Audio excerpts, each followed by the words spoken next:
Just it is written Zoom YouTube. Oh, okay. YouTube Understood. Live it is showing, yes. Okay. Yeah, now screen visible, yes. Okay, let's start then. So today we are continuing the abundance checklist, and the first checklist point is: am I listening to the voice within for guidance and instructions regarding any action that I am to take in the outer world? Am I following through with that action? So, two questions we need to ask. The first question is saying that the voice that is coming from within is really real intuition. If I am in the peace, if I am connected with my original source, and in that case, I can follow that to manifest the outer world manifestation, outer world creation. So we need to be very aware for that. Otherwise, if we are in the we're just running the pattern that we have already created, many times we just remain busy in doing the things that we are habituated to do, and we forget to listen our inner voice, the voice that is coming from within, and that way we are dividing ourselves from the what is it, the guidance to come. The then the outer world manifestation hardly happens. The second question is: am I following through with that action? So whatever the guidance comes, am I following that also in the right perspective and right with right seriousness, or am I just listening that voice but might not be following it properly? So this is something which we need to ask again and again, and the more we ask, the easier it becomes to listen and to follow through. Any It other? mean Yes, Yes, it means my actions should be aligned with that inner voice, with that inner guidance. Is that yes, yes, yes. G? Otherwise, we are first of all we need to see that whether we are able to remain that in that heightened awareness zone in which we can listen to it. If Hmm. we are not in the heightened awareness zone, then the inner voice will not reach. Only the conscious layer of our mind is so busy and makes so much of noise from the within only, from inside only. The noise is too much that one can actually identify in the form of overthinking and unnecessary chattering that goes on without any conscious conscious stop button. Yes, So that's true.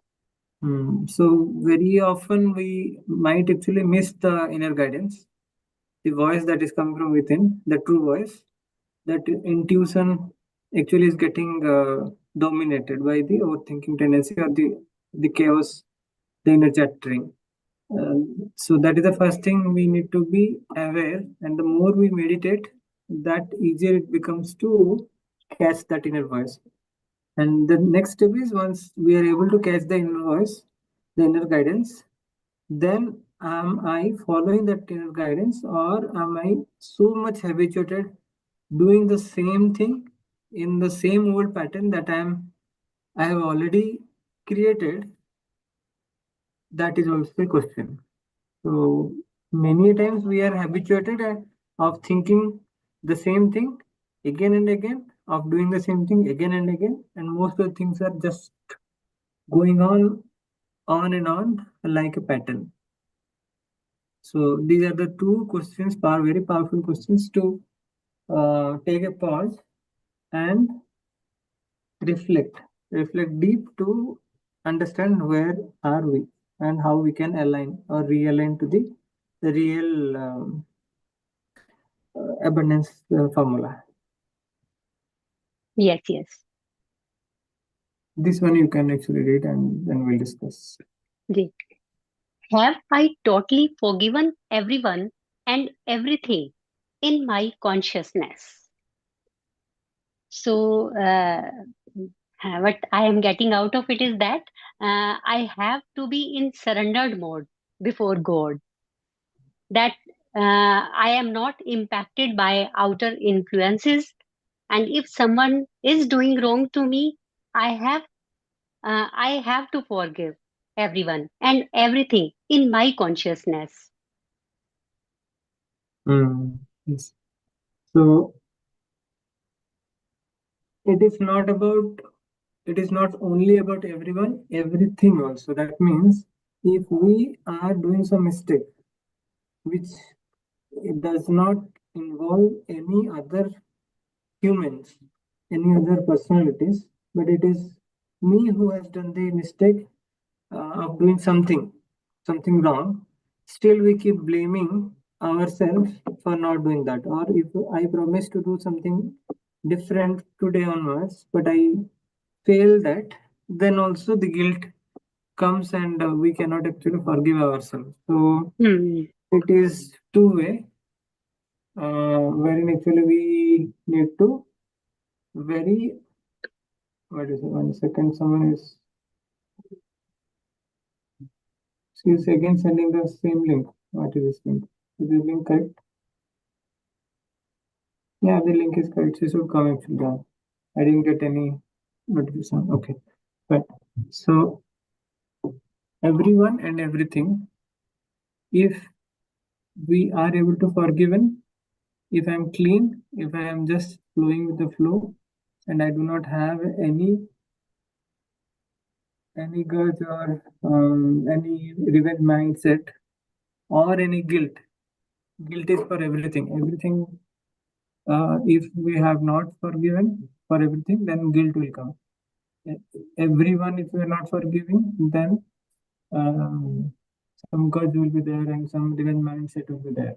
So these are actually the negative energies. Those will pull us from the down to reach to our abundant mindset.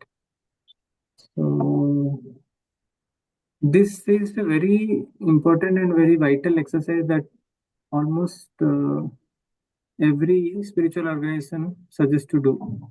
At least I have seen this happening in Brahma Kumari quite a lot time, wherein they say that we need to understand the law of karma to its deepest core. And if we understand law of karma and how it works, then it is really easy to forgive everyone and everything and just move on because everyone has their own part to play and that's Hmm. kind of scripted. Yes, yes. So, and as they sow, so shall they reap.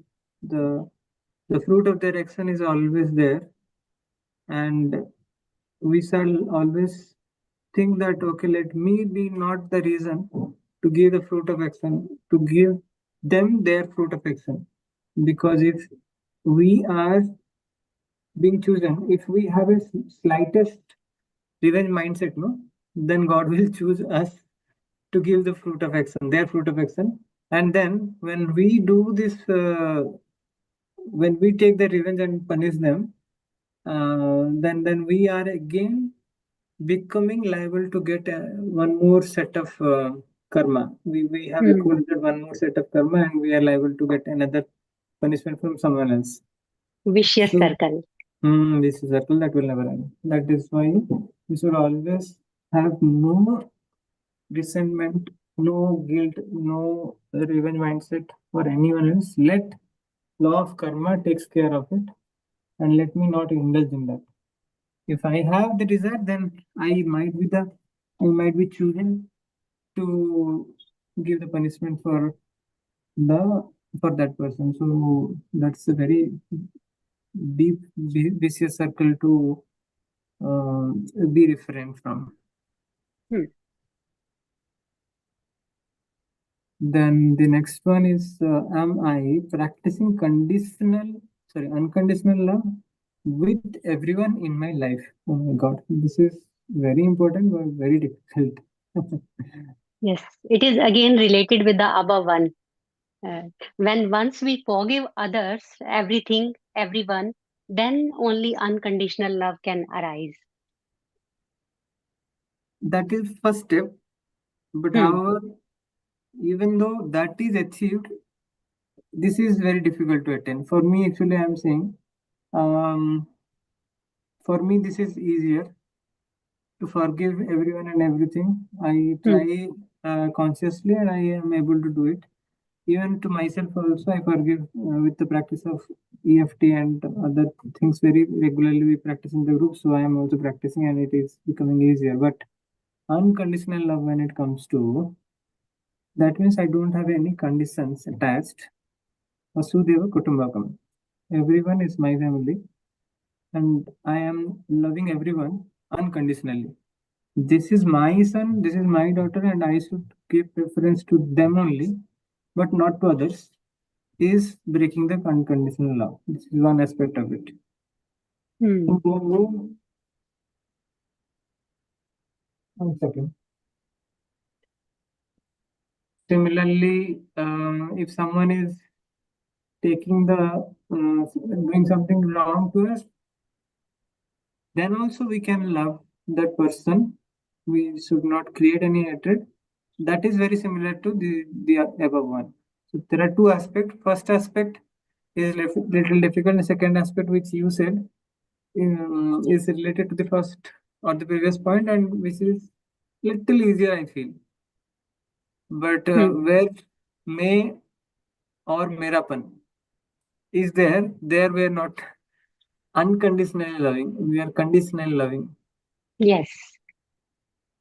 and think whether it is possible for us to uh, like there are few things which we feel that yes, this is something very much important and I need to do if I am not able to do as of now, and there are few things which we might not be able to think that okay, I can achieve at any point of time. uh, Hmm. so if something like this is coming, then we should take conscious effort to think that yeah, nothing is impossible. Yeah, it's just a matter of time. But if we keep the intention alive, that okay, if not today, very soon I will be definitely achieve this, and for that I am ready to take any action that is needed. Then slowly and gradually, this can be possible. This will definitely happen. But saying is easy than done. Definitely, it takes a whole lot of austerity and higher practices, higher spiritual mindset, very high. Yes. Yeah. But certainly not impossible. Definitely possible. So we should keep this also as an aim to achieve, because ultimately it is something that we have got one particular family to have a boundary that we are taking the responsibility fully for at least for that particular circle of lives. If that is also not there, then maybe maybe we might not be in a position to take any responsibility. Hmm.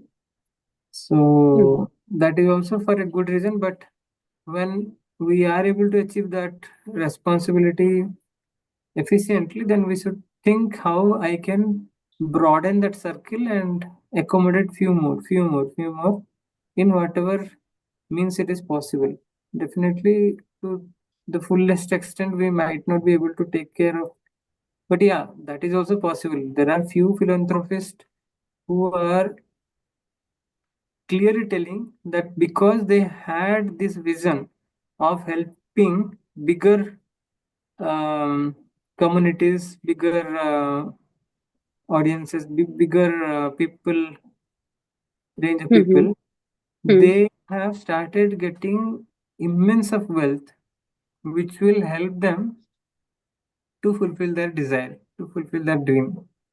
So, if we can somehow keep this mindset active, that yes, if not today, at least by tomorrow or whenever it is possible, when I um, I have the deepest desire that I will be serving a little bigger, even more bigger souls as my own family, then automatically God will give us the power. And when power and all the opulences means all, you understand, right? What is the meaning of opulence? Ji ji. So once we get the all opulence, that means we are abundant materially also, and we Hmm. are again unconditionally helping and loving and caring people around us. It's So very this, nice. yeah, this is a really nice concept, and I have seen many examples which states which have practically shown that it is possible unconditionally. Vasudeva Kutumbakam. Hmm. Yeah. So we have completed the 3 points, but just now Ramesh joined. So Ramesh, if you would like, you can take up this fourth one. We'll do one more just to accommodate you. But Okay. actually, you have missed a very deep discussion today. If possible, do watch the recording. It is really today somehow the points were so little different and very relevant, and Okay. the derivation that we found is also very different and very profound. Okay. Okay, Prakash. So, Yeah. this is the last point today is have I maintained a state of sati regarding the use of spiritual principles in the demonstration of my supply? So my take on this is that I remember being told in the beginning when you're just beginning to grow, just like your physical muscles uh, will be quite small in size, and when you go to the gym, you'll have to start exercising them, and gradually they grow in size. Like that, even your spiritual muscle also may be weak depending on your regular practices. So, in that nascent stage, since it is affected by subtle energies, if you discuss this with people who are not supportive of you in their heart, it can introduce blocks to your growth. So it's best to share it with really are truthfully and lovingly supportive of you.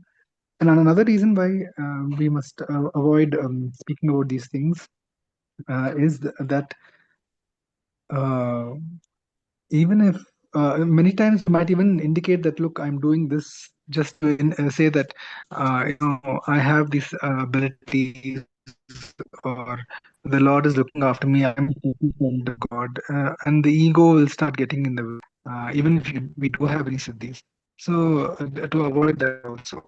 So these are the two things that come to my mind as a reason why secrecy is very useful, especially in the beginning when you're starting to grow. And later on, when you experience repeatedly that it doesn't respond to you in such way, you can do even Ramesh ji, your voice is cracking. Is it for Hmm. me or? No, for me also too much cracking. Oh, sorry. Okay. Is it okay now? Yeah, okay, and kind of we understood the points. Yeah, very Yeah. rightly you said.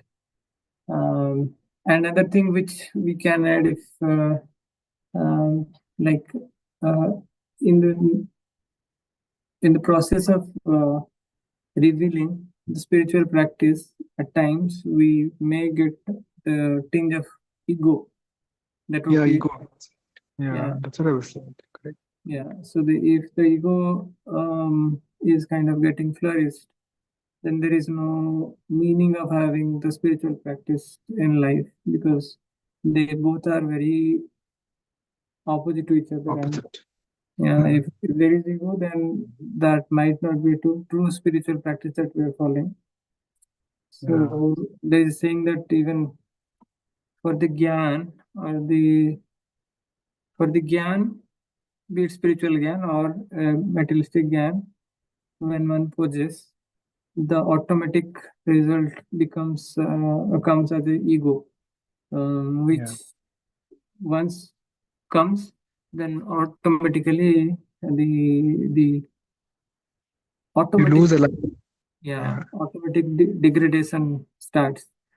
Yeah. So l- so that is why actually it is always said to keep it secret, even for the spiritual knowledge, or if we are also sharing or contributing to any ajdan or charity. For that also, for that purpose also, better to not reveal much. But if there is any obligation, or if you are doing it to inspire others, maybe you can. Like when Yeah. I try to actually collect some fund for a particular organization, I have done it multiple times in my company also.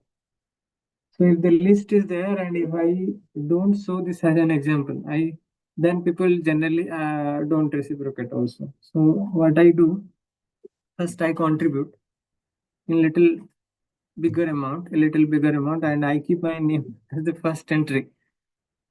So by seeing that, the next person actually feels like giving, because it's like, okay, one person has already not just saying that this organization is correct, but he also has given or donated the amount which he believe means the due diligence has already been done. Yeah. So definitely it creates another or better impact. So in that sense, so we have to be very careful, and we should know what is the purpose behind it. If it is there, then if the purpose is clear and it is very genuine, then it's okay. So is true for the spiritual knowledge also. It is like um, the spiritual principle, if we know, and if we are not telling to anyone for their own benefit, Because she can't hear you. okay, is Oh, it? I can hear you. Yeah. Then might be some issue at your end. Today actually it is raining, but somehow I'm clear. I hope Ramesh is able Yeah, to. no. Yeah, in between it was. Yes, now I can. Now it is audible, right? Okay, fine. Hmm. Yeah, that's what actually I was saying, that even though this principle is stated very clearly, we need to understand what is the reason or what is the consequence of not sharing.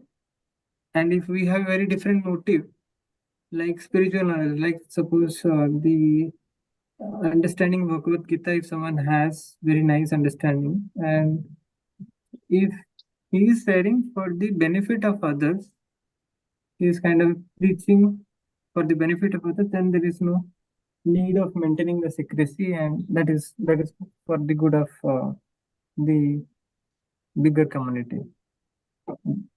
But if it is just for its show of purpose, then there is a negative consequence that will follow.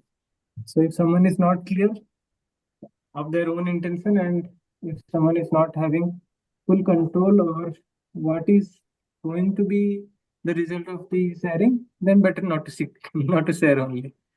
No risk actually. And this is the no risk zone. Mm. Yeah. Anything I was just else? going. I was just going through the other points that I Mm-hmm. missed. The three points that I missed. And Mm-hmm. I think just today I was thinking. I mean, when I got a call from one person who I felt very wronged by, Mm-hmm. um, that have I totally forgiven everyone and everything in my consciousness. Wow. I realized, yes, this is something that I was aware even as I was talking also, that ultimately I should reach a space of in regards to this relationship. I should reach a space of forgiveness and not. And how do I know I've reached that space? Is if I don't experience any disturbance or unpleasantness when I'm talking to that person, when I meet that person. So yeah, I was thinking of these things, and also you mentioned here the previous point is, am I listening to the voice within? So even as I was talking to that person, I could feel that voice within saying, kind of gently guiding me, saying, no, don't. I mean, just be at ease, be equipoised, and give kindness and love. You know. So yeah, these are all very powerful teachings. Right. very practical actually. Yes, very true. And Mhm. unconditional love with everybody, that is, I mean, even mother child love. Normally, they say amongst human love, mother child love is the closest to your, unconditional human love. Even that also is often sullied with some preconditions. If you behave well, then I'll give you love. It's like that. So that is going to be a little tough, but yeah, I'll make an effort. I know. I mean, that could be a very good gauge for us. Yes, true. Yeah. Very true. And another aspect of unconditional love that we have discussed is loving beyond the boundaries. That is, if we are only loving our immediate kin and kids, or our son or daughter, this is my son and my daughter, and I should love the way that I am loving. That is not the same when someone else is coming to us, or we are Mm. meeting someone else. It is not the same. Then also it is conditional love. Means Yeah. another aspect of it. And this is a little difficult to actually conquer, because how much ever actually we say, but Yeah. when it comes to our own children, our own relatives, compared to that, when we are dealing with someone else, Mm. definitely there is some partiality is getting created, right? Yeah.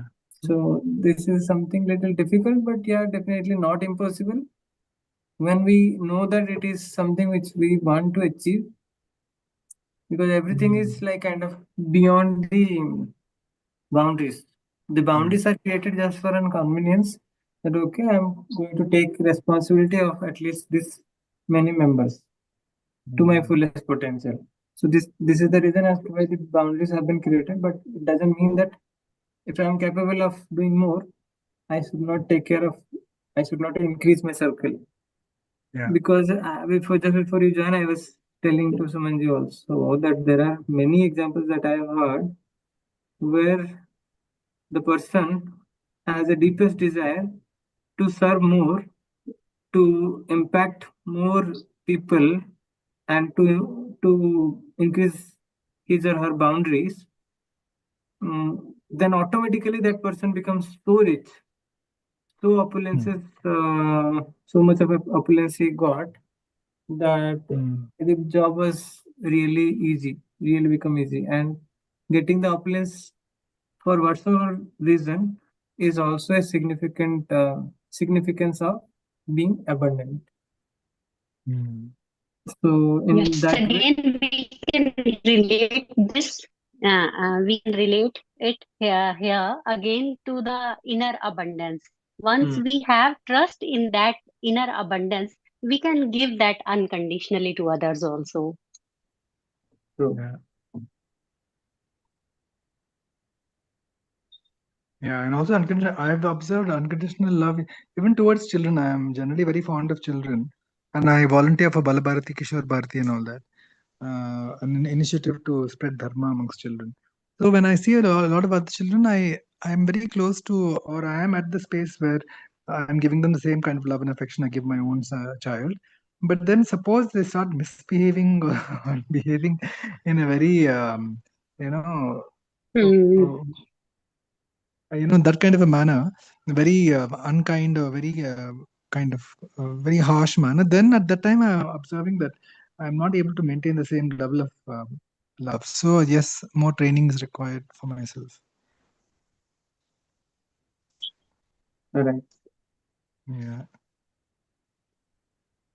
So this is, I think we are in the end of the, we are at the end of the session. So let's continue the discussion again tomorrow, Okay. and we will most probably 1 to 3. 2 more days it will take, definitely not 1 more days. 3 plus 3 6 plus 2 8. So 4 we can complete in next 2 days, and we are almost done. Mm. Thank you, Bikash Bhai, and thank Thank you so you, much. Rameshji. Om Shanti. Thank you, Bikashi. Thank you, Rameshji. Thank you. Om Om Shanti. Shanti. Om Shanti.